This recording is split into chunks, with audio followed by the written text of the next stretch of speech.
In 1775, Thomas Paine wrote a pamphlet stating that the freedoms of man can only be maintained by limiting the power of government.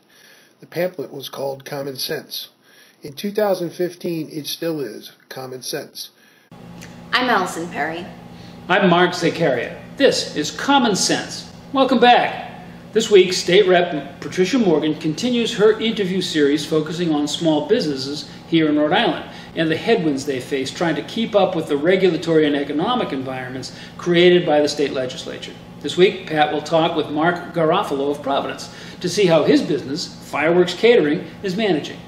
We'll hear one or two more formal statements from legislators regarding their work to promote the Republican no-tolls Bridgeworks plan up on Smith Hill. Commentator Jeff Richard will close out the program with his comments on the Military Officers Association of America. And of course, during the breaks between segments, Alyson and I will be back once or twice to poke fun at government folly as we ask, and then ask again, are you kidding me? Before all that, let's start with analysis of some of the top news stories affecting your life in the Ocean State this week. Alyson? Thanks, Mark. This week, I would like to hone in on some of the unsung heroes of Rhode Island.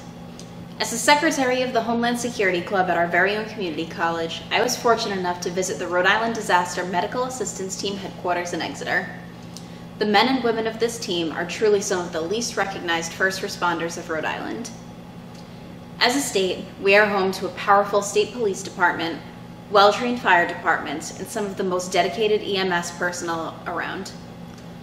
But when disasters such as Hurricane Katrina happen, who's called? The Disaster Medical Assistance Team, or DMAT for short. This team has been deployed numerous times over the past 2 decades to many of the natural disasters that have plagued the United States. This is a completely volunteer medical assistance team, and there is only one full-time employee. DMAT boasts a volunteer base of nurses, doctors, EMTs, as well as many non-medical volunteers that help day by day as well as on a national scale when disaster strikes. These men and women are the unsung heroes of disaster and emergency response, and for that they deserve more recognition than they receive. Mark? Thank you, ma'am. Let's look at the intersection of a couple sets of economic numbers out this week. The Providence Journal reported on a Forbes magazine ranking of U.S. states by favorability to new businesses and entrepreneurs. For the second year in a row, Rhode Island ranked 46th out of 50 states. The magazine compiled statistics on 40 different indicators of friendliness to business. These included business costs, labor supply, regulatory environment, economic climate, growth prospects, and the quality of life. We ranked 5th worst in net migration for the year. That means our graduates and many members of our skilled workforce are leaving us in order to find an actual paycheck elsewhere. Over the last 5 years, we have ranked 3rd worst overall in average unemployment rate. The combined result is that the Ocean State has scored in the bottom 5 out of 50 in every Forbes survey for the last 5 years. Elsewhere in Projo this week, Kathy Gregg bemoaned the recent Cranston contract settlement with public laborers that amounted to an 11 1/3% pay increase over its 3-year term, or just over twice the recent rate of inflation. Ms. Gregg asked whether this kind of lavish treatment of public employees is the new norm. Her question alone leads me to ask, where have you been, Kathy? There's nothing new about that in public service contracts. It is a driver of municipal costs, though, so that makes it a driver of property taxes, which are a key component of business costs. Finally, this week in Go Local Prov, Mind Setter Russell Moore broke down the atrocious costs associated with Governor Raimondo's proposed 30-year bond plan to finance new construction on the 610 connector under guise of planning for statewide bridge and roadway maintenance. To summarize, we are going to pay through the nose, and that will be reflected in tolls, income taxes, and corporate taxes for decades to come. More overhead burden for Ocean State enterprises. So the real answer to the question of why Rhode Island is so business unfriendly is that its state government pays no attention whatsoever to supporting the local economy. A better question might be, what are we doing still voting for the status quo every 2 years? Alyson? Thanks, Mark. It seems as though Governor Raimondo's reign has been quite the disappointment thus far. There have been many promises of savings and restitution made, but none filled. At the beginning of Raimundo's time in office, there was a proposed savings of $70.5 million in revenue savings in the reform of the state's Medicaid program. So far, we've only seen the relatively small amount of $9.9 million. That, my friends, is a disappointment to say the least. Last week, officials from the Executive Office of Health and Human Services said the office is expected to fall about $1.8 million short of that goal by the time the plan will have taken full effect. What are we doing? Why are we voting for those in public offices that continue to disappoint the citizens of Rhode Island? Let's be real here. Rhode Island is full of incompetency. Incompetent maintenance of roadways, poor toll plans, high taxes, and even an educational system worthy of a revamping. Let's do something about this, Rhode Island. In order to get rid of this incompetency in this state, we must first scrub our state offices of our ill-performing politicians. Mark? A point well made, Allison. Now it's time to move on to Representative Patricia Morgan's latest interview with a small business owner here in Rhode Island. Before we hear from her, though, let's take a detour to pose our favorite question. Are you kidding me? Last week, I was casually drinking my morning coffee and watching the local news. I was relaxing before work until I saw something that just about enraged me. America, our Second Amendment rights are being infringed upon, but I don't have to tell you that. But what you do need to know is that there is an unnamed company out there that is trying to make it so that firearms, by law, are required to have a biometric activated device on them. That's right, folks. In an attempt to make firearms safe is really just making them unsafe. Are you kidding me? I don't know about you, but having firearms in the home are meant to keep our homes safe from intruders and tyranny. Forcing law-abiding citizens to own firearms with fingerprint-activated security devices completely defeats the purpose of owning a firearm. If one has to go so far as to unlock their firearm, scan their fingerprint in the event of emergency, what is the point of having that firearm in the first place? There is no point, because the intruder will already have the upper hand. Why have a firearm if only one person in the house can use it? Presumably, one person in the house is actively involved with the use of the firearm, but there may be other residents of the home that are trained to properly use that firearm in the event of a home intrusion. This begs the question, my fellow Americans. Why do we want to change an amendment that works? Why fix what isn't broken? And as always, I ask the question, are you kidding me? Welcome to Common Sense. This is the program where we try to make sense out of the policies that affect your life and come up with common sense solution. I am Representative Patricia Morgan, and today we have with us Mark Garofalo of Fireworks Catering, Providence. Welcome. Hi, thank you for having me. Well, thanks for coming. We're doing a series of interviews with small business folks like you, trying to come up with an idea of what challenges you're facing, Rhode Island. The overwhelming majority of jobs created for our citizens is from small business. And we know that our business climate is hostile to you. So we need to figure out what that hostility is and take it off your back. Because to get Rhode Islanders employed, we need you to be strong. Right, absolutely. So tell us a little bit first just about your business. Where did it start? How's it doing? Oh, well, we're doing okay. We could always be doing better. It is an off-site caterer, which means you have a commissary based in Providence, and we prepare all the meals there, and we then deliver them throughout the state. We do contract schools, we do corporate luncheons, and we also do some higher-end events, weddings and cocktail parties and that sort of thing. So we really try to have a wide range of services. So how long have you been in business? We just celebrated 12 years in mid-October. Congratulations. Thank you very much. And how many employees do you have? We have, I would say, between full and part-time people on a regular basis, we have about 8 to 10, and then when we have larger events, we have a staff of another 10 to 15 people that we can call on to help us out with the larger events. Okay, great. Yeah. All right, so you've been there for 12 years, you're pretty established. Yes. You must have good word of mouth. People like the food you make and what you deliver to them and yes. how the events go, so good for you. Well, thank you. It's not easy to go 12 years in Rhode Island. No. When we talk about challenges. We're always talking about regulatory reform. In fact, a couple of years ago, I sponsored a bill about cost-benefit analysis and stuff, and we even created a whole office to do regulatory reform. And yet it seems to be stalled. I guess those bureaucrats, once they make a regulation, they just love it and can't get rid of it. But tell us, I mean, can you give us examples of some of the regulations that affect you as a caterer? Well, sure. And, you know, there's not one overarching regulation that really beats us down. It's the old adage of death by 1,000 cuts.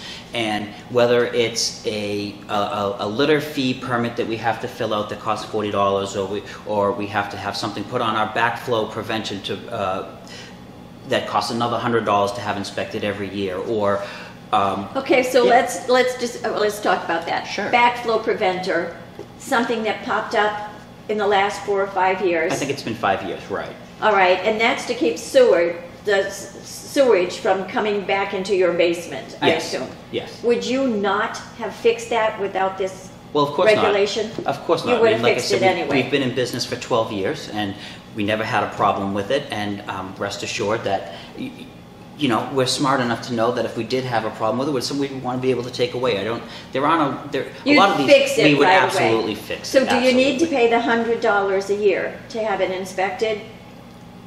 Well, you I do don't by think law. I do by law, right? Absolutely. But in reality, you'd get it fixed anyway. Absolutely. But we made this regulation, and we're grabbing $100 from you every year. That's correct. Okay, litter control, I understand, is one. You have a lot of litter in your parking lot? Not from us. No? Not from us, no. No. And just a short aside, I know that this is one that actually, I'd spoken earlier about my wife, how she does a lot of the paperwork for us, and I know that she has actually asked, because it bothers her so much, what the litter permit fee actually goes to, and she could never got a good answer. And it's such a small amount of money, but it's death by 1,000 cuts. And It's $40, so we have 100, now a 40, and then there's more. Right, and then when she asks why, exactly where the money goes and what is it actually used for, she can't get a straight answer because nobody knows, and it just gives this sense where even if we're paying the fee, I don't mind paying fees and paying taxes if I know it's going towards something concrete, and I know that we're getting good value for the money that we're paying in these fees. But For it doesn't instance, feel like it. food safety. I know you Absolutely. said you fully support the food safety regulations. Oh, absolutely, of course. I mean, that's something that we need. We want to make sure. The last thing we would want to do is make somebody sick, because that would hurt our business, you know. So we're very conscious about all of that. But a lot of, again, some of the regulations that we follow are. Yeah, that litter control. It just seemed to me that was a way for them to say, we're not going to raise your taxes. We're just going to take some more money from you. Well, right, and we also pay for our just regular garbage collection, which is done by a private company, and then we're paying the litter fee on top of something for something Sure. else. You also mentioned liquor, like you bring a bar to the weddings and things like that. Sure, and this one is a little bit silly, and it's just that being an off-site caterer, having a commissary, we're not allowed to use liquor distributors to purchase our beer and The beer and wine. wholesalers. We have to go to a liquor store in order to buy it, so our costs are higher. And so when we give the prices to our clients, obviously the prices are higher because our costs are higher. Yeah. So And it just doesn't make any sense where. it's a disincentive for Right. people to have an open bar or something at their function. Sure. The simple act is purchasing an alcoholic beverage, and whether it's myself or somebody else, it's a different rule for two different sorts of businesses. It just doesn't make any sense. Yeah, probably some good lobbyists some point in time. Now you are in Providence as well, and I know that you have a lot of property taxes. Yes. And I recall last year, though I haven't checked for this program, but I think we were second highest in the United States, right behind Detroit. I heard that as well, and How does that affect you? I can tell you, talking to my hairdresser, she said, what are you going to do for small business? And I said, well, what do you need me to do, right? Give me some ideas. And she said, help us with property taxes. You know, she's in Cranston, but it's taking an entire month's worth of work yes. from her to pay those property taxes. You're in Providence, even higher. How does that affect you? It affects us greatly, and it's not just property taxes. It's we do have some of the highest real estate commercial property taxes, and that makes our rent high. We don't own the building, but we have to pay the increased rent. And in addition to that, there's also car taxes. And again, it's almost by death Car by taxes in Providence car taxes are incredibly high. 60, I believe it's $60 per $1,000 of value on the vehicle. And they're frozen there, so you can never go down. Right, and we have 2 vehicles now that we have on the road, and they're fairly new, and that's $60 per 1,000 every single year. And after having them for 7 years, when we're done finally paying the price of the vehicle, we've also paid the price in taxes to the state. Yeah, and those taxes take away your ability to grow your business. And I guess that's what I want people to understand. It's not about making more profit, but if you are more profitable, you can think of other ways to expand your business, right? Absolutely. I would want find another niche to get out there, find more customers, whatever. Absolutely, and I'm going to think really, really hard before purchasing that next vehicle. It's going to, knowing that the taxes are what they are, it's a hindrance to me to being able to expand as well. Sure, and if you can't expand, you can't hire more people. No, absolutely not. And if I can't hire, growth means hiring more people because you have more customers. Absolutely, and and since we're already doing very well, and people, like you said, they enjoy our food, the more people that we can sell to, the more people that can enjoy our food, the happier it makes me. It makes all of us. Yeah. Because then we have a jobs climate out there that's hiring people. Absolutely. Great. We'll be right back. Unfortunately, without taking the time necessary for a thorough analysis, Speaker Mattiello dismissed the Republicans' responsible plan to fix Rhode Island's bridges. While there is always a political edge in the General Assembly, the office of Speaker must transcend partisan politics, and we all must put electioneering aside when we consider issues that profoundly affect our economic stability and public safety. We remain committed to open dialogue with all, regardless of political affiliation, in order to reach common ground and stop the damage that tolls and massive debt financing will wreak on our state's taxpayers, consumers, small businesses, and trucking industry. The Republican Policy Group spent this past summer refining our bridge repair plan. At its core, our plan calls on government to do what many of our families and neighbors must: tighten belts and prioritize. The money already exists in our current state budget to do the necessary repairs, and we have shown how this can be responsibly accomplished. We don't cut one social program or any critical government functions. We do not resort to the tolls or substantial debt proposed by Governor Raimondo. As a member of the Finance Committee, I am acutely aware that our state has a projected deficit for future years. We surely won't cure it by burdening our citizens with over $1.3 billion in debt and hampering our already stagnant economy with the increased costs of consumer goods and raw materials from tolls. That type of thinking is exactly what has gotten us into this mess. Instead, we must institute structural changes to the way we run government, including the modification and elimination of laws, regulations, and practices that are strangling our state's competitiveness, demanding value out of each tax dollar and using it effectively and efficiently, educating a 21st century workforce and attracting 21st century job creators, and skillfully promoting our hospitality and tourism sector. The Republicans are willing partners in any effort that improves Rhode Island's business climate and grows our economy. Adding tolls and more debt will be just more millstones on our financial security. A few years ago, the General Assembly recognized that heavy transportation borrowing was a major factor to our state's budget deficits. We wisely changed course and began to fund our federal highway match from current resources without borrowing. The governor's debt-laden toll proposal will take us backwards by requiring our state to pay more than $1.3 billion over 30 years for only $620 million today. With history as our guide, it is quite clear this won't help our future deficits. Over time, it will make them worse. The state already takes enough money from taxpayers to repair our bridges. We don't need to borrow more. The Republican plan details funding from existing revenue if Rhode Island's leaders make a 10-year commitment to prioritize bridges and get the job done. We can prevent a debt disaster for future generations, eliminate the need for tolls, and make the desperately needed bridge repairs.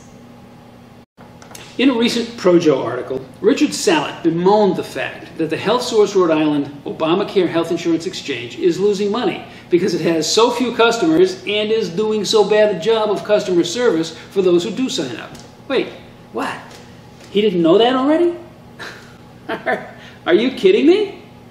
A 2009 study by then Lieutenant Governor Elizabeth Roberts went to great lengths to reach a conclusion we all know already. Hey, Rhode Island is small. Far too small, in fact, to have the market mass necessary to sustain something like a broad demographic insurance pool. Now, Secretary of Health Roberts should realize that with rising prices for more and more limited care, the healthy young people in the state can't or simply won't buy Obamacare. Without them spending more as a group than they consume as a group, there's no way the elders among us can be carried by the overall pool. So, absent the force of law compelling everyone to have government health insurance, and absent the further requirement that all that insurance be purchased through the Health Exchange website, there's just no mathematical way for HealthSource RI to succeed.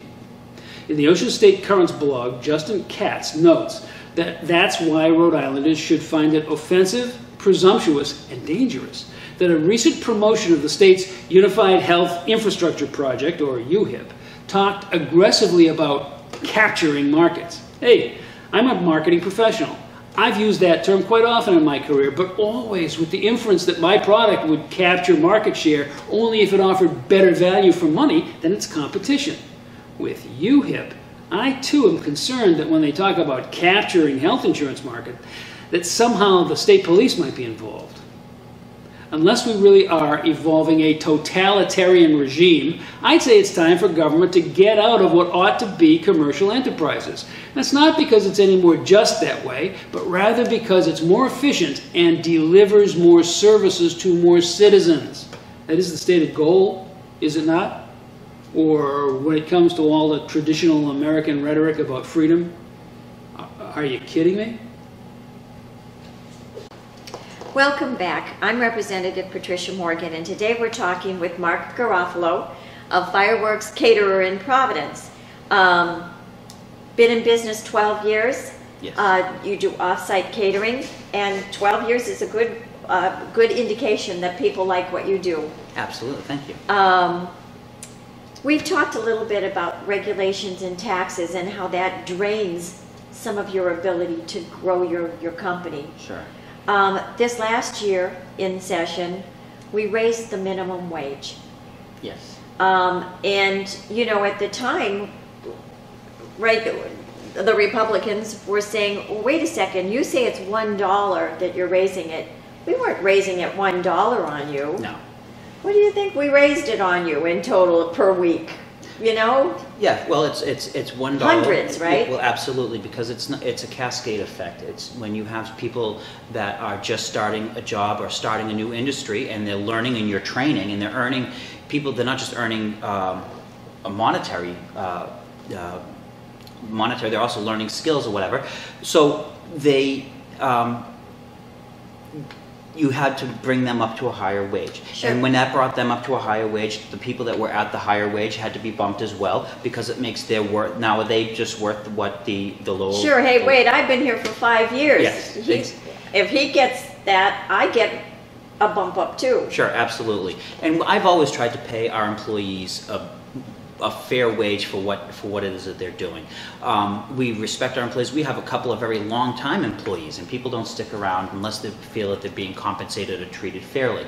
But again, it is this cascade effect, and you hear $1 in Rhode Island for an hour is fine, but you hear on the news a lot of people are asking for even higher wages. And you know, if you were to bump it up another $1, the rate of inflation and the rate of sales that we have we would not be able to keep up with that.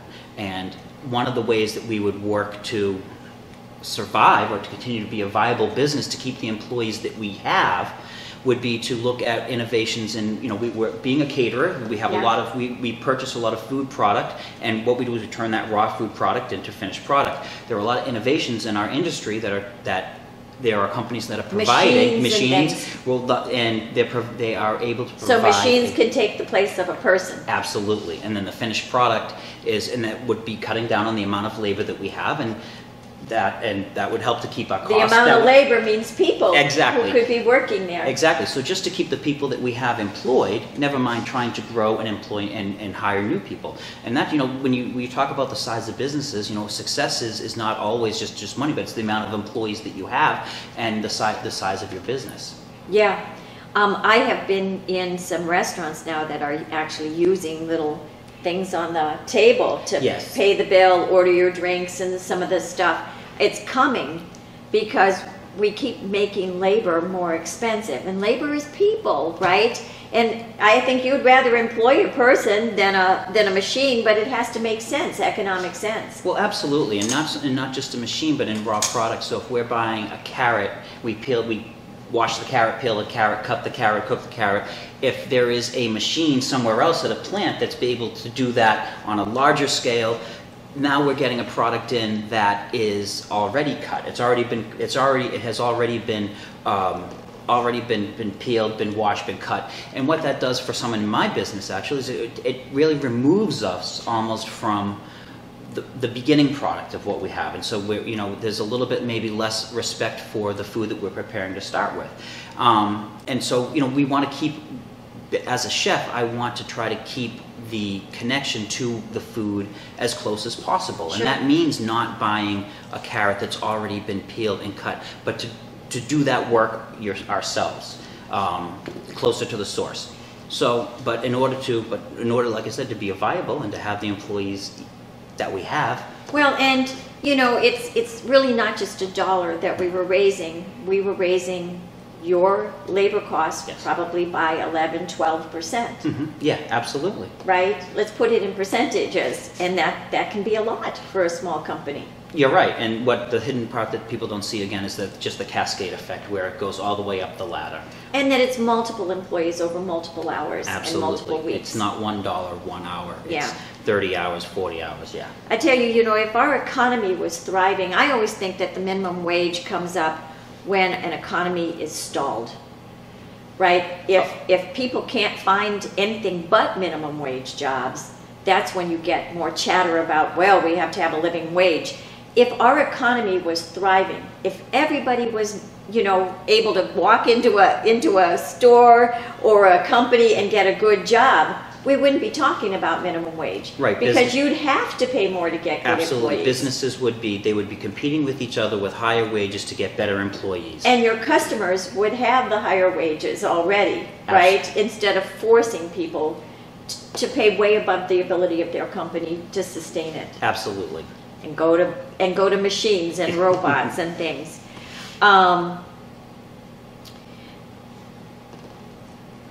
If the minimum wage, we've seen that in some places, it's up to $15.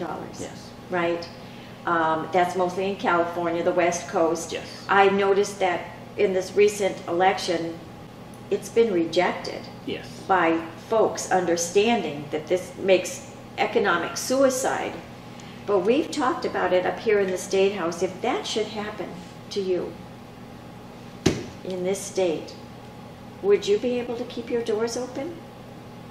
Not in the present capacity, not in the way it is now. I would find some way to keep myself employed, but I would most likely change the way that I do business. I would most likely have to lay people off, and I would become more of a niche, higher-end caterer, and probably have to lay off 3/4 of my staff, and I would dramatically, I don't know, that's an interesting question, and that's the first thing that comes to my mind, but I'm sure that I would dramatically have to change. Oh, absolutely. And your clientele would have to change. Oh, absolutely. Yeah. Absolutely. Yeah, you absolutely. couldn't do the nonprofits anymore and stuff. No, yeah. No, not at all. In addition to minimum wage, obviously, we have healthcare costs. Yes. How has that changed for you with the Affordable Care Act? I know that Well, insurance policies really changed. Yes. I think the people in the audience know that insurance policies really changed. Everything went to high deductible plans, but we don't have the health savings accounts attached to those, so that really puts a burden on individuals. Sure. But how did it affect your? Well, it affects us in two different ways. Number one, when we are looking for employees, we tend to look for people that are already only looking for part-time work because we're not mandated to have to provide health insurance for them. The few employees that we do have that are full-time, we help to subsidize their health care costs. But with costs rising, it hasn't become more difficult for us, but it's become more difficult for them because there's a cap to what we can do. There's only so much that we can subsidize their insurance policy. And I know that now with just a recent re-enrollment, I know that one of the employees was having a little bit of difficulty with that. And you know, and I care about my employees, and we would like to do more. But again, we have several other employees that we have to try to take care of everybody, and there's only so much that we can do and stay viable. So you still subsidize them, but it's harder on them. Well, right, because we put a cap on how much the subsidizing is, Sure. but the I think rates are most small businesses have going had up. to do that, yeah, quite but the rates are frankly. going up, and so it's $50 or $100 more for them, and that's a lot of money for people. It is, and the deductibles are just crushing yeah. for them too. Well. Yes. I don't want to make this about the Health Care Act, but it hasn't worked well for families, I don't think. Right, and just the final thing is that I think that as far as wages go, I would much rather be able to pay somebody a good wage and do it of my own volition rather than being forced to do it. I think that also takes away from me as an owner being able to fairly compensate and feel good about being able to compensate my employees. Yeah, I think small businessmen are actually very responsible to their employees. When you find a good one, you want to keep them and you want them to be happy. Yes. And productive. So when government gets between you and your employees, it makes it harder for you to have a happy workforce. Absolutely. And we're going to take a break right there, and we'll be right back. As a student of Homeland Security, my mind is always on what could potentially happen, as well as how to combat the problems that we as a nation will face. The biggest challenge is also the most shocking and mind-blowing to me today. We have an extremely vulnerable power grid. Most of our systems completely rely on the power grid. Our cable, our water, our cell phone towers, our intelligence systems, government aid, emergency response systems, and things of that nature. I could go on and list all the things that rely on our power grid. It is needless to say that we as a nation rely heavily on our power grid as a source of livelihood. The most terrifying part of this is that we have one of the most vulnerable power grids in the world. Our power grid is immensely vulnerable to attacks from domestic hackers and terrorists alike. And the worst part is, there isn't much being done at a federal level to combat this. Are you kidding me? Officials from the Center for Security Policy in Washington, D.C. state that there are minimal efforts in place to strengthen the power grid. Some claim that if a perfect storm of an attack happened, the United States could be without power for an entire year. That's right, folks, an entire calendar year for power to be restored completely. That is, if we have all of the resources necessary to restore power and keep people alive without said power, which we do not. This, my friends, is terrifying. We should be more afraid of an attack on our power grid than an attack on our skies. The worst part is, there is next to nothing being done to combat this enormous problem. And as always, this begs the question, are you kidding me? Welcome back. Today we're talking with Mark Garofalo of Fireworks Catering in Providence.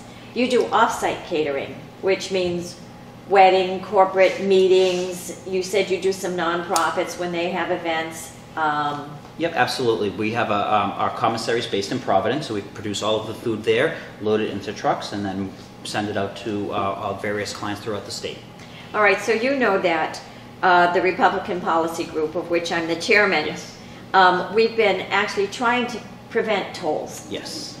We think that it can come out of the existing waste Yes. that's up at the State House and in our budget, because we think tolls would be very damaging to businesses. Absolutely. And you're kind of a mobile Absolutely. company, right? That's right. We deliver food to our clients. We're not a restaurant where people come to us. All right, now, right now, you're not using 18-wheelers. No. But my sense is, based just upon the data and the statistics that have come out, it's not going to stay at 18-wheelers because the numbers don't work. So it could I think very easily go to all commercial vehicles. Oh, absolutely. I certainly don't doubt that. And I don't think I've never seen a toll that came and then went away, or a toll that came and then was reduced.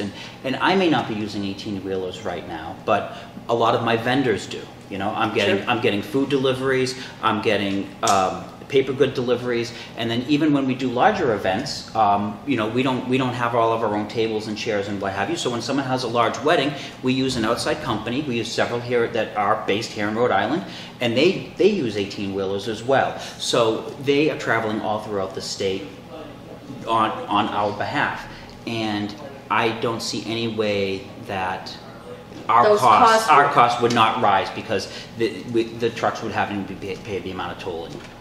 Yeah, and if the costs rise to you, well, if the costs rise to them, it rises to you, it rises to your customers. Yes. And not all of them can buy those special little things that you do, right? Correct. Absolutely. Right, I'm sure you have some real specialties that are more add-ons, right? It's not just the food, but you have add-ons. Oh, absolutely. And people cut back on those.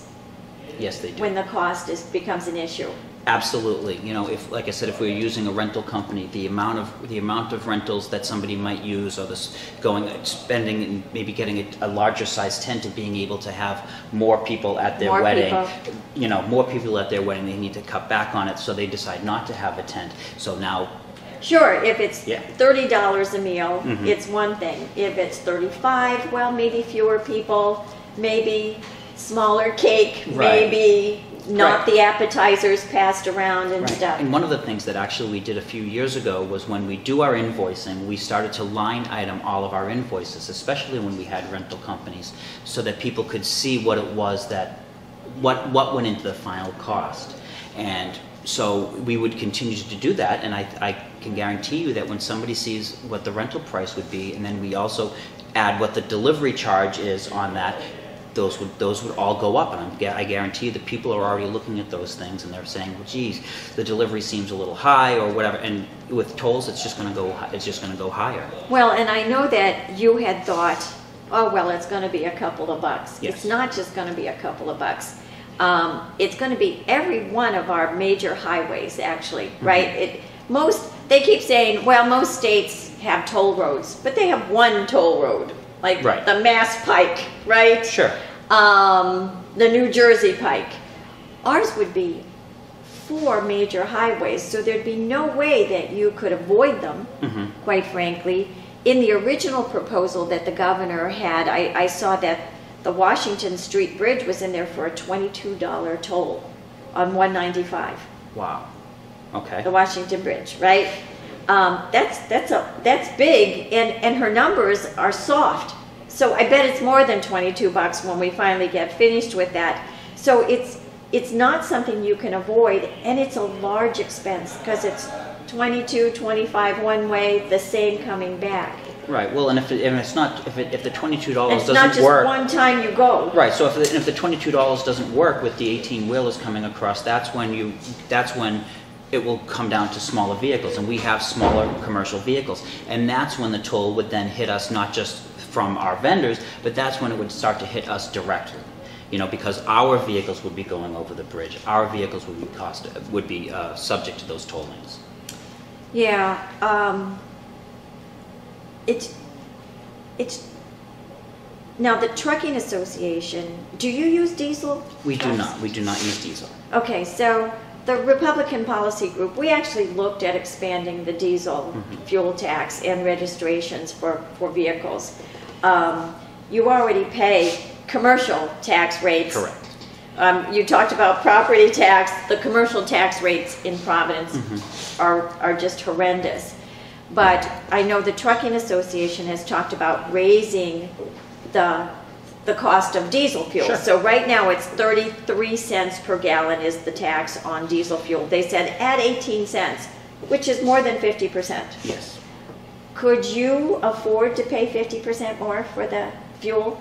Oh, absolutely, absolutely. It'd not. hurt. It would absolutely would hurt. I mean, and if we're going to expand at some point, we would, we would need larger vehicles than what we already have. If we want, there are other caterers in the state that do have larger trucks, and that's what we do aspire to. And if the diesel tax were to rise on those, that would certainly affect us. Yeah. Directly. So all of the idea of tolls or finding new revenue, right? Whether it's in diesel fuel or vehicle registrations or just tolling, that would have a real chilling effect to small business, because you can't pay 54% more for your fuel. No. Not without passing it on to customers. Correct. And absolutely, obviously, because we're on the road, we know that we know the roads and the bridges are in awful shape, and we know that they need to be fixed. It's a matter of what is the smartest way to pay to having them fixed. I mean, if you go back to the stimulus, I don't want to make this, but really what happened to the stimulus money? It wasn't used for bridges. Well, right. So, and that just makes, there is a lot of waste, I'm sure, in the state budget. I'm sure there are ways of looking at it and cutting back. We found it. Yeah. We found it. And I like the pay as you go. I mean, we found the money in the budget. Mm-hmm. Absolutely, it can be done, and it can be done without putting that extra burden on small business. UPS came and testified in the finance committee. They said they do 3 million miles in Rhode Island a year. Now, I don't know if you get UPS deliveries, but most small businesses do. Yes. And if their fuel costs would go up 54%. Huge burden on small businesses. Oh, absolutely. So tolls, gas, diesel taxes, extra registration fees, all of this would have a dampening effect on our business climate. Which is already not we already don't have the best reputation for being positive for business. And to me, a business climate is a jobs climate. Yes. Right? Absolutely. Direct relationship. Absolutely. And if there's a way to already pay for these tolls, if a way to already pay for it in the existing budget, that is the best way to go. I think so too. So thank you for the endorsement. Absolutely. And with that endorsement, we're going to take a break, and we'll be right back.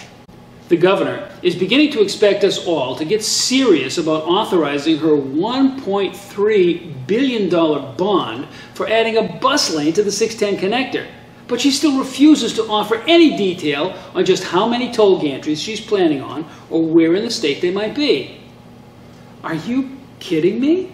I wish it was a joke, but apparently it isn't. Last week, the Providence Journal conducted what it referred to as a wide-ranging interview with Governor Raimondo. In it, the chief executive insisted that neither the public nor the state's lawmakers will know the exact number of toll locations, where they'll be around the state, nor how much will be charged, at least until after passage of her funding authority for the whole project. The governor refers to this 30-year mortgage of new Rhode Island taxation as enabling legislation that can be followed up with a public discussion on the details of where and how many. In other words, we have to pass the bill to find out what's in it. Sound familiar? Remarkable. For the record, my wife is concerned that one of the toll gantries is slated for construction right at the base of our driveway. The love of my life seems to think that I've been way too vocal on this topic, and she doesn't put it past the governor to seek a little retribution. I think that far too few of us have been vocal enough. Come on, folks. Look at what's happening here.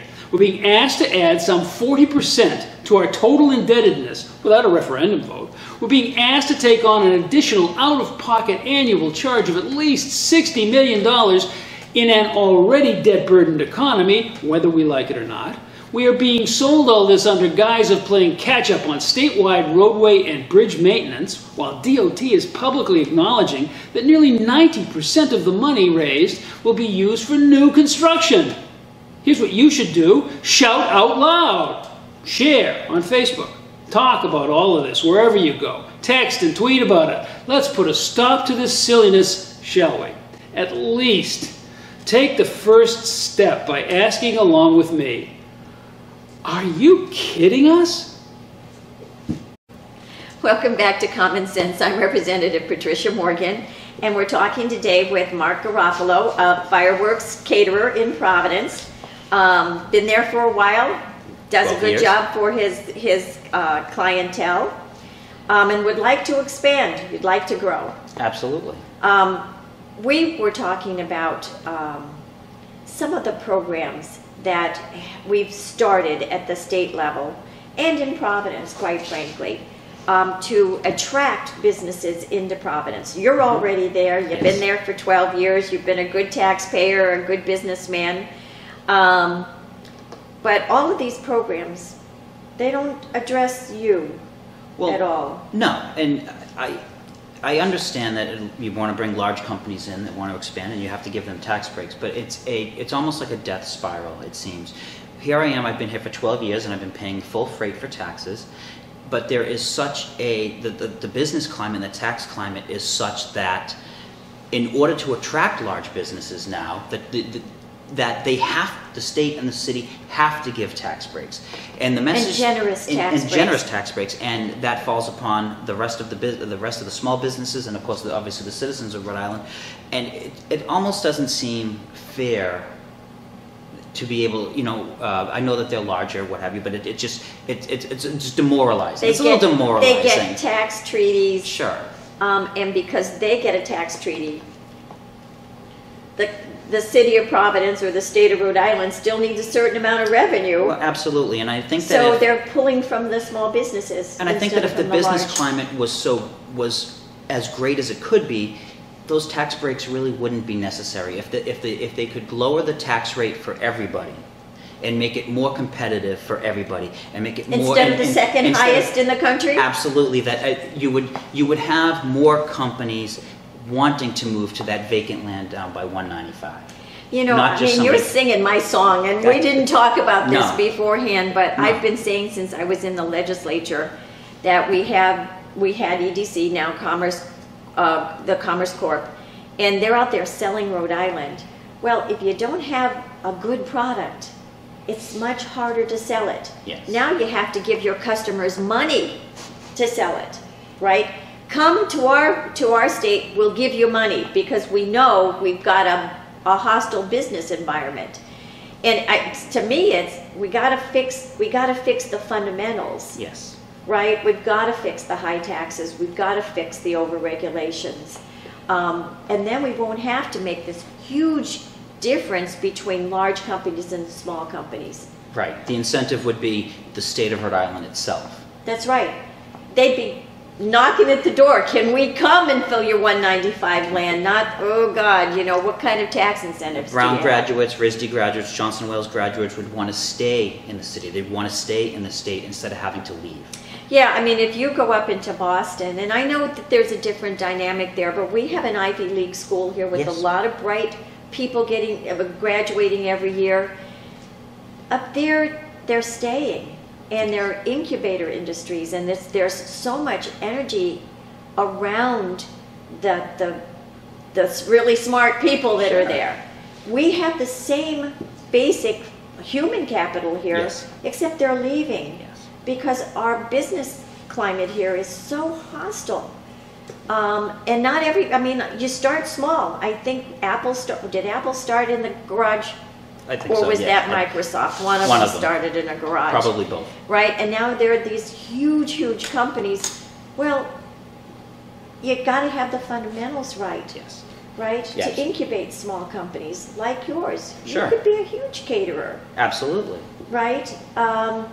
But not if we make it so hard for you to stay here. Right, and my clients, what I see is that I could be a much larger caterer if I had more clients to sell to. And something that just happened a few months ago. More companies, more Sure, corporate events. Yeah, even something I think that did start here in Rhode Island was a company called Teespring. And I think that they sent half of their workforce to go work in Kentucky or something. Sure. And these are people that design and make T-shirts. And, why? But you're right. If there were more corporations, you'd have Absolutely. more events just to cater. Exactly. Because they have corporate events all the time, or fundraising, right? More wealthy people, they give to charities more. Sure, more absolutely. events there. I mean, and if you look at just a couple of things that also have been in the news, Rhode Island just lost out to Massachusetts and a couple of large companies. Like it was Amazon and Federal Express, both are putting large warehouses right over the border in Massachusetts. You know, Inventory why? tax. And why? And why is that? It's inventory tax, you Right. know? Right, you got to get the fundamentals right, and the fundamentals hurt small businesses probably even more than large businesses here, because the large businesses have lobbyists, and they can get breaks that you guys can't. So looking at that, I mean, you just talked about two big companies saying, Sure. well, we'll pass on Rhode Island, but we'll go to Massachusetts. You think that could ever be a possibility for you? Well, it's something that I've toyed with, I've thought of. It's certainly nothing specific. But, you know, if it came to that, if I wanted to, you know, and when you think about it, what Amazon and FedEx do is, you know, they have large warehouses and they then deliver, and that's sort of what I do. Of course, with tolls. With tolls, right? Of course, but you know that's sort of what I do. I have a central commissary. We prepare meals and we deliver them out. We certainly could move to Massachusetts and save money. That's certainly not something that I want to do. I did grow up in Massachusetts, just south of Boston, but to move to a place like Swansea or Seekonk or move my business there, it's not something I want to do, but you know, if it meant that I could keep my business, if it meant that I could keep the people employed, if it meant that I could keep the same amount of people employed or more people employed, it would have to be made. A business decision would have to be made, and you know, I mean, that's the hard part, and you know, no one really. I don't think people want to make that decision, but if they have to. You know, and in the last few years, I've known small business folks who have made that switch. I know up at the State House, they keep saying, "Oh no, it doesn't happen." In my own experience, it's happening. Yeah. I mean, we're tiny, yes. right? We're a tiny little state, and people can just hop over the border and they save income taxes, they save sales taxes on sales taxes and regulatory burdens. You know, it does happen. You know, and when I growing up, when I just sort of did grow up in Massachusetts, it used to be called Taxachusetts, and you know, but throughout the years they have done changes, and they are much more competitive, and that's the reason why somebody from Rhode Island would want to now move over the line. Yeah, in this last recession, they have gained back all of the jobs that they lost and have gone and created even more from 2008. Rhode Island, we haven't gotten back to even yet. No. And a lot of the jobs that we're creating, well, they're lesser. The bad statistic, and I just read it this week, is the purchasing power of families. The salaries coming in is less now by 12% than it was. That's not a good. That's not a good statistic for families, right? No, absolutely not. And you know, I see it in my own employees. The amount of raises that I've been able to give over the last few years is certainly not what I would like to. What I would like to be able to give, and that again, that you know, if that meant that I lost an employee, and that means I have to bring somebody else in to retraining them. It's not the best situation. Yeah. know? So, what would you like to see in Rhode Island? Oh, what would I like to see? Well, first of all, I would like to be able to stay in Rhode Island. I would like to see a much better business climate, something that's fair, something that, and by fair meaning for everybody across the board. Lower taxes, make it more conducive to do business here, and it'll take care of itself. I think so too. We get you going, we get all of Rhode Island going. Great. So thank you so much for coming. I really appreciate it. Thank you for having me. And thank you for listening. See you next time. Greetings, I'm Jeff Richard. Today I would like to get you up to date on MOAA. Now that would be the Military Officers Association of America. Now there are many organizations in America that support veterans in some way or another, like the Veterans of Foreign Wars or the American Legion. MOAA is one of these. It started life in 1929 as the Retired Officers Association, or TROA, with the purpose of providing advice and assistance to fellow military officers throughout the United States. Now, it now allows membership to active duty people, retired and former commissioned officers and warrant officers from all the armed services, also the Public Health Service and the National Oceanic and Atmospheric Administration. It is the largest military officers organization in the country, with a membership of 380,000. Now, one of the things the group does is encourage government policies that support members and their families. One way it does that is to publish a monthly magazine called, you guessed it, Military Officer. Now, I just got the November 2015 issue. The cover reads, quote, State Report Card 2015, unquote. Now, MOAA does an annual report card that tracks state-level policies across the nation benefiting current, retired, and former service members and their families. Because this organization is so influential, I took a good look at the categories of comparison in hopes that Rhode Island would impress the MOAA membership. They put colored dots in place for each state so we can see at a glance how each state compares. You could be green, that's good, yellow for some good, and then red for bad news. Now, Rhode Island got 8 red dots total. Now, the 2 charted groupings were veteran and retiree benefits, and the second one was military family benefits. Now, in the vet retiree criteria were exempt from state taxation, subcategories being military retired pay and survivor benefits. Well, Rhode Island got a red dot on that one. Actually, it looks even worse when they showed us a map of the country with only 5 states showing up red with no exemptions. Talk about standing out. Now, all the rest of them had either full exemptions or partial. The next category was estate taxes. You guessed it again, red.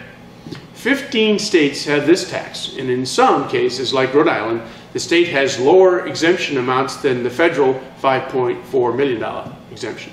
This is not good. Then there was the veterans preference in private hiring. Now, Rhode Island, like half of the states, lacks a statute on this problem. So another red dot. We did get green dots for veterans treatment courts and inheritance tax. Now, moving on to the family benefits chart. First up was educational assistance for survivors, red dot. Spouse of veteran with VA disability rating, red dot. Military student identifier, red dot. Now, there are about 1 million children in military families in public school systems. Some states provide a unique identifier to military kids that facilitates better monitoring of student progress as they move about the world. I recall quite clearly that my oldest daughter attended 3 different high schools before she went off to college. One year, we actually moved 3 times. Such is life in the military. Now, the last category was Medicaid waiver. If a service child needs special assistance, the active duty TRICARE extended health care option works, but when you leave the military, you lose the coverage, and the state Medicaid programs frequently put the child at the bottom of the service list. So another red dot for Rhode Island. So as the membership of MOAA looks at the charts of colored dots, we stick out like a sore thumb. There are actually 15 states with no red dots in the veteran slant retiree category, and only 1 state with an unblemished family benefits record. And that state would be Texas, which also scored the perfect green dot retiree record. So where do you think the very educated community of MOAA membership are likely to go when retiring from the military? It sure doesn't look like Rhode Island has much of a chance. Places like Alabama, Arizona, Arkansas, Florida, Idaho, Indiana, Michigan, Montana, Nevada, New Hampshire, Oklahoma, or Virginia all seem better choices than Little Rhodey. Now, there are states spread out all over the country where veteran benefits are better than in Rhode Island. Last year, bills were submitted to the Rhode Island legislature that would have exempted military retired pay from state income tax. They never got out of committee. You know the phrase, held for further review. Now, we should pay a little bit more attention to this, as there appears to be a disincentive for the very productive community of military retirees to stay in Rhode Island as full-time residents. Thank you for watching, and God bless.